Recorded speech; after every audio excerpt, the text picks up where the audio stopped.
અમદાવાદ શહેરમાં ગુના સતત વધી રહ્યા છે અને શહેરમાં વાઠોડ વિસ્તારમાં એક 14 વર્ષની સગીરા સાથે ઘટના બની હતી કે હોવાના સામે આવ્યું છે કે મળતી માહિતી અનુસાર પાડોશી શખ્સના આ સગીરા સાથે 2 વખત આચર્યું હતું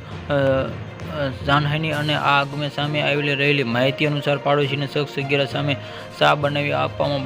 બહાને ઘરે બોલાવી અહીંથી સમયે એકલા લાહોરને લઈને દુષ્કર્મ આચર્યું હતું અને અમદાવાદમાં વાઠોડ વિસ્તારમાં 14 વર્ષની સગીરા સાથે પાડોશી રહેતા એક શખ્સને માસૂમ ફાયદો ઉઠાવીને ઘરે બનાવી ચા બનાવીને બહાર બોલાવી પોતાને ફટકારી 2 વખત તેની સાથે આ દુષ્કર્મ આચર્યું હતું અને આ ઘટના વખતે વર્ષ ડિસેમ્બર મહિનાની વાત કોઈ ખબર પડી કે નથી. શખ્સને આ સગીરાને ધમકી આપી કે શખ્સે સગીરાએ કહ્યું કે જો કે આ જાણ કરી તો જાનથી મારી નાખીને ધમકી આપી હતી અને આ 2 મહિના સુધી ગુમસુમ રહી હતી અને આ કોઈ બોલાવીને પણ ખાસ વાત કરતી કે જેથી માતાએ પૂછ્યું કે તું શું, ત્યારે સગીરાએ પોતાની સાથે